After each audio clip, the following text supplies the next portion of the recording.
That was the year we got into the Union. The crackers and the sweets finally let us in after we paid off. We got organized, and there wasn't a damn thing the company could do about it, although it tried like hell to buy us off.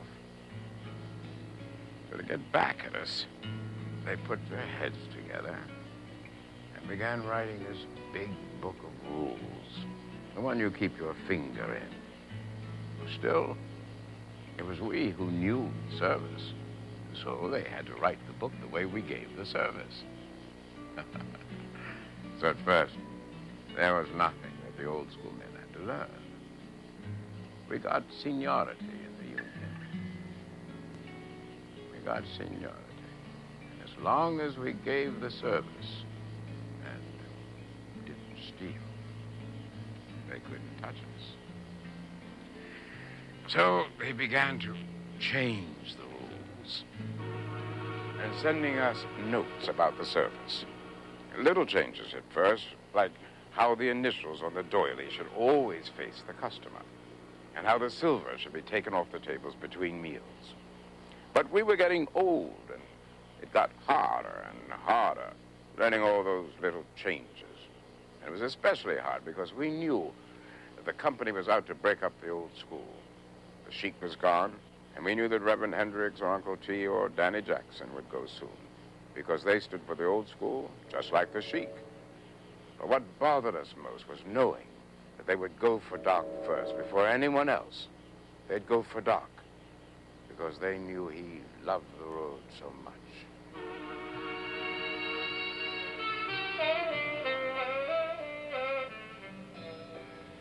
Doc was over 65 years then, and had taken to drinking hard when we were off. But he never touched a drop when we were on the road. I used to wonder if he drank because being a waiter's waiter was getting hard, or because he had to do something until his next trip. I never could figure it out. When we had layovers, he would spend all his time at Andy's setting up the house. He had no wife, no relatives, not even a hobby. He just drank. But pretty soon, the slicksters at Andy's got to using him for a good thing. They commenced to putting the touch on him because they knew he was getting old, he didn't have far to go, and they wouldn't have to pay him back.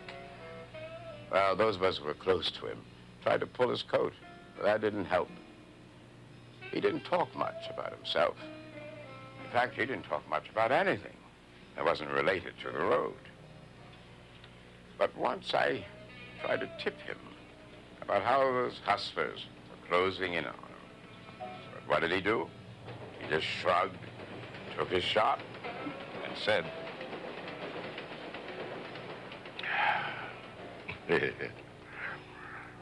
I don't need no money. Nobody's jiving me. I'm jiving them. You know, I can still pull in 100 in tips in one trip. I know this business. Yeah, I know, Doc. But how many more trips can you make before you have to stop? I ain't never gonna stop. Trips are all I know, and I'll be making them as long as these trains haul people. But that's just the point. They don't haul people anymore. The planes do that. The big roads want freight now. And look how they hire young bloods just for the busy season, just so they won't get seniority in the winter. And look how all the old school waiters are dropping out. They got the Sheik. Percy Fields just locked up and died before they got him. They almost got Reverend Hendricks. And even Uncle T is almost going to retire. And they'll get us, too. Not me. I know my moves. This old fox can still dance with a tray and handle 4 tables at the same time. I can still bait a queer and make old ladies tip big. There is no waiter better than me, and I know that. Sure, Doc, I know it too. But, Doc, please save your money. Don't be a fool. there'll come a day when you can't get up to go out. And then they'll put you on the ground for good. Who taught you all the moves when you was still just a raggedy-ass waiter? You did, Doc. And who is still the first man, always, in the rail yard at train time. Who's there, sitting in the car every 10th morning while you other old heads are still home, pulling on your long john? There wasn't anything I could say. He was right, and we both knew it.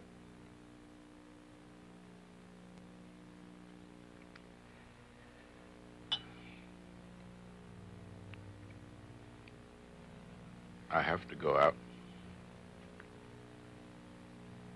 Going out is my whole life.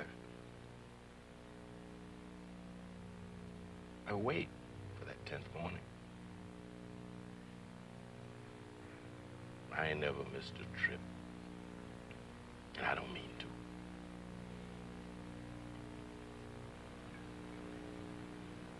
Yeah. Let's have another round. Doc, save your money.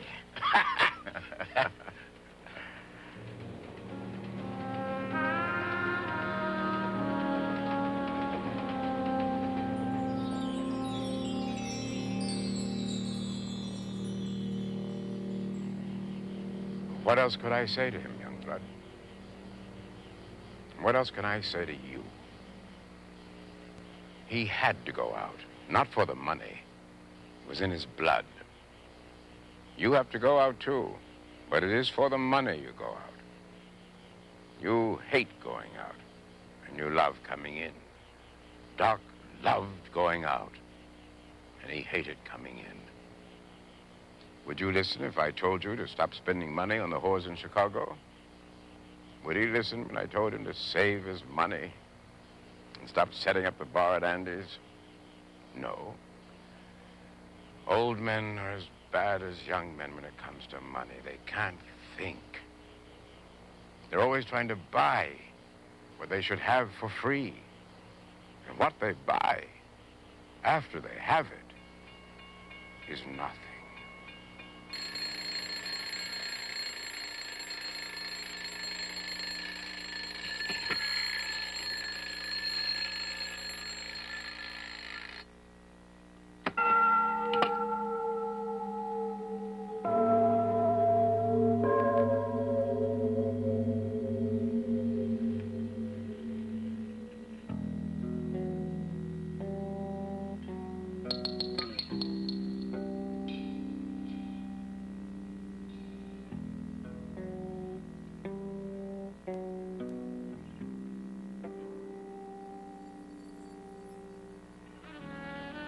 They called Doc into the commissary, and the doctors told him he had lumbago and a bad heart and was weak from drinking too much.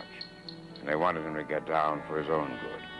He wouldn't do it. Tesdale, the general superintendent, called him in and told him that he had enough years in the service to pull down a big pension and that the company would pay for a retirement party for him, since he was the oldest waiter working, and invite all the old school waiters to see him off if he would come down. Doc said no. He knew that the union had to back him. He knew that he could ride as long as he made the trains on time and as long as he knew the service. And he knew that he could not leave the road. The company called on its lawyers to look over the union contract. They took the seniority clause apart, word by word, trying to get it dark. But they had written it airtight back in the days when the company needed waiters. And there was nothing in it about compulsory retirement, not a word. Nothing in that contract that would help them get rid of Mr. Doc Kraft.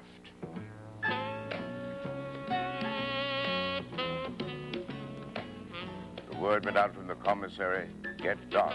The stewards got it from the assistant superintendent, get Doc. Since they could not get him to retire, they were determined to catch him giving bad service. He had more seniority than most other waiters, so they couldn't bump him off our crew. In fact, all the waiters with more seniority than Doc were on the crew with him. There were 4 of us from the old school. Uncle T. Boone, me, Doc, and Danny Jackson. The steward was Klaus, and he didn't really want to put the screws to Doc, but he couldn't help himself. Everybody wants to work. So Klaus started into riding Doc and would chew him out in front of the passengers so that they would complain to the company. It never worked, though. Doc just played it cool. The commissary sent out spotters to catch him giving bad service. These were pale-white little men who never looked you in the eye, but who always felt the plate to see if it was warm. And there were the old maids who would order shrimp or crab meat cocktails or celery and olive plates. When Doc brought them out, they would look to see if the oyster fork was stuck in the thing. Then they would look out the window a long time.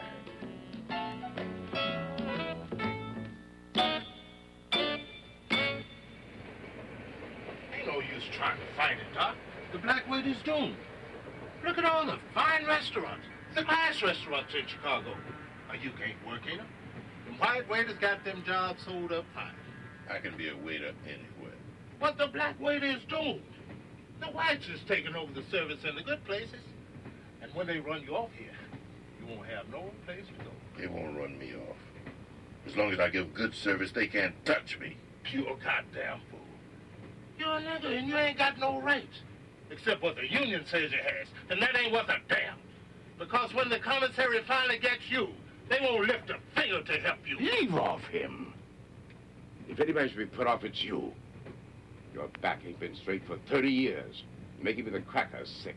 The way you keep bowing and folding your hands and saying, thank you, Mr. Boss. Well, 50 years ago, that would have gotten you a bigger tip. But now that ain't worth a damn.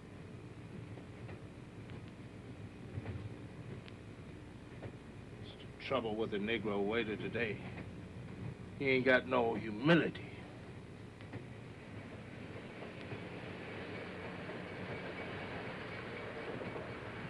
Keeps losing the jobs.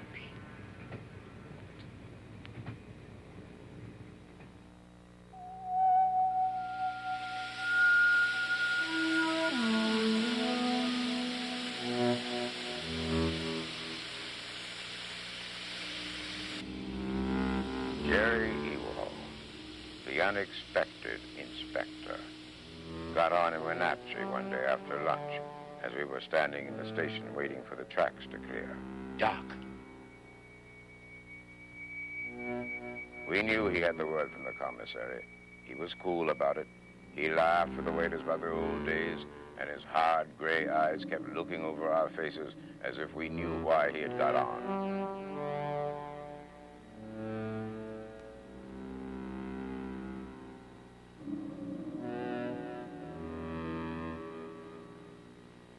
Jerry sat down on the first waiter station and said to Klaus, Steward Kraus, I feel like a little lunch. Please ask head waiter Dr. Kraft to bring me a menu. Doc said nothing, and he did not smile. He brought the menu. Thank you. I moved back into the hall to watch. There's nothing we could do to help Doc, and we knew it. Jerry is the kind of man who lies in bed all night scheming. I knew he had a plan.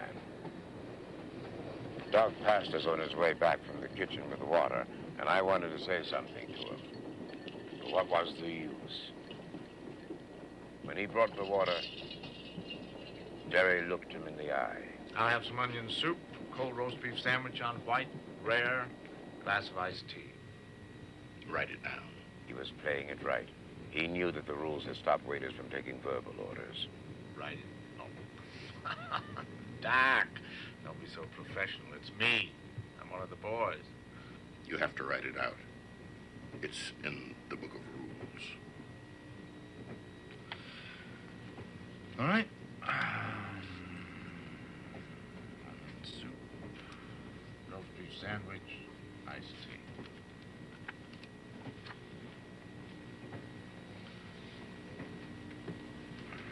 We watched Jerry at the table. He saw us watching and smiled with his gray eyes. When we got going, we would be traveling in his territory, Washington State, the country he loved, because he was the only inspector in the state, and he knew he was the only man the waiters feared.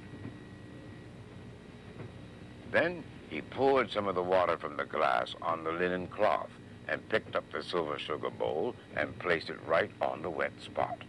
Doc was still in the pantry.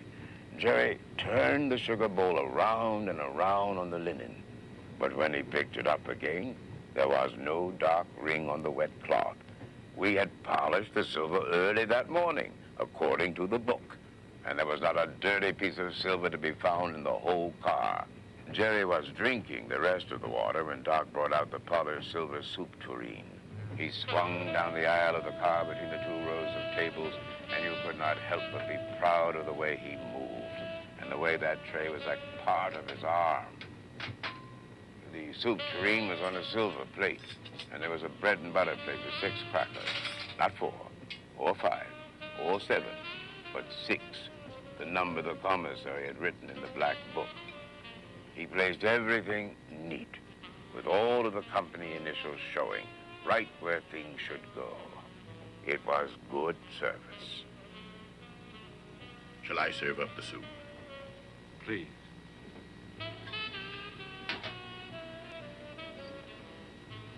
Doc handled that silver soup ladle like one of those Chicago tailors handles a needle. He ladled up 3 good-sized spoonfuls from the tureen and laid the wet spoon on an extra bread and butter plate on the side of the table so he would not stain the cloth.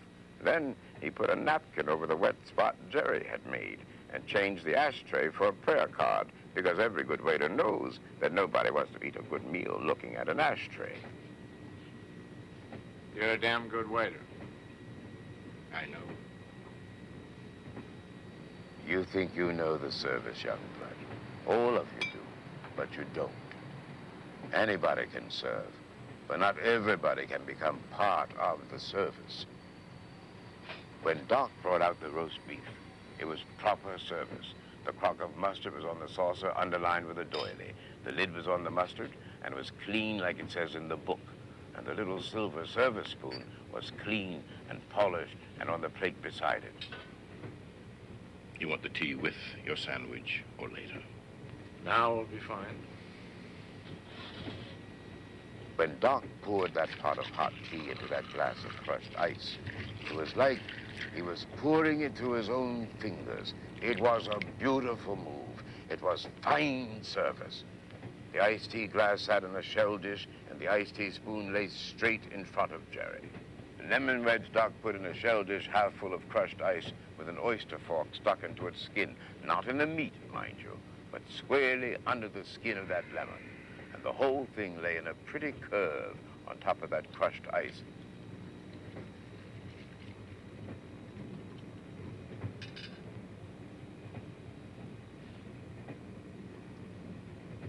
Good tea. Very good tea. Doc?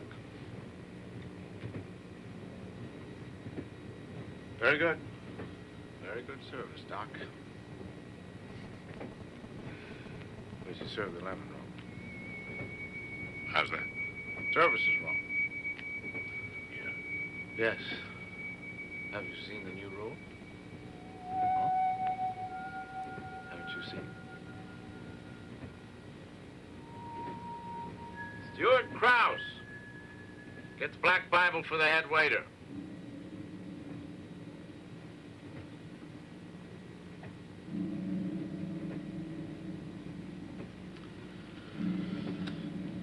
Now listen to this, head waiter. Memorandum from Douglas A. Tesdale, General Superintendent of Dining Cars, to waiters, stewards, chefs of dining cars. Attention, as of 7/9/49, the proper service for iced tea will be A, fresh brewed tea and teapot poured over crushed ice at table, iced tea glass set in the shell dish. B, additional ice available upon request after first glass of tea. C, fresh lemon wedge will be served on a bread and butter plate, no doily, with tines of oyster fork stuck into meat of lemon. Well, now you know, head waiter.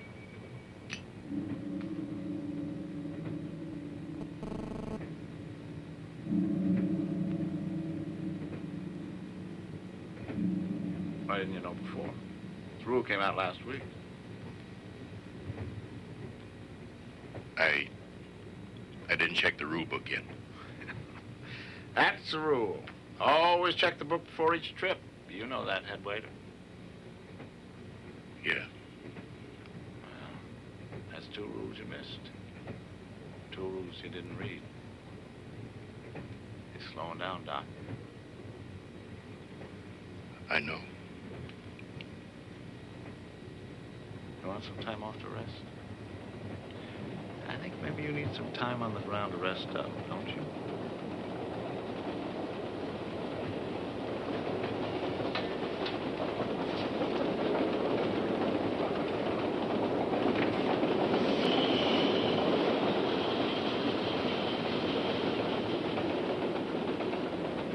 You're tired, aren't you?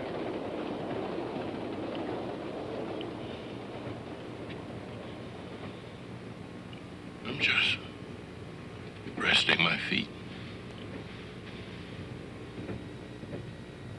Get up, head waiter. You'll have plenty of time to do that. I am writing you up.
After closing down the car, we went back to the crew quarters, and Doc was lying on his bunk with his eyes open.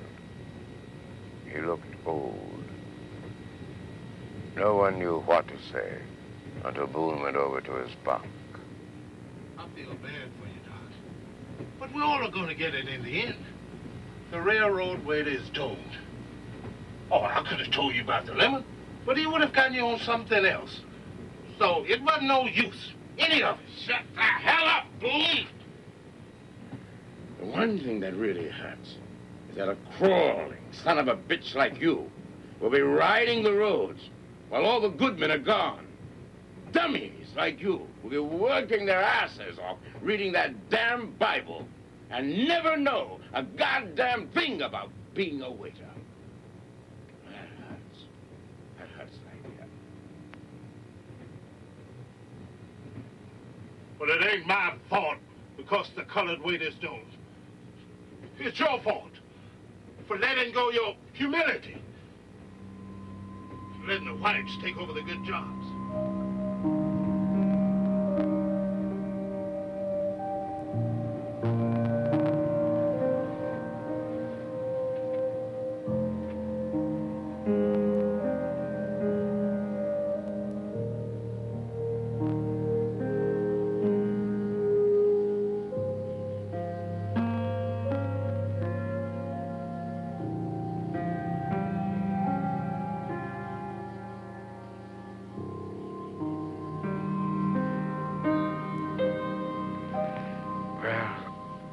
What else can I tell you, young blood?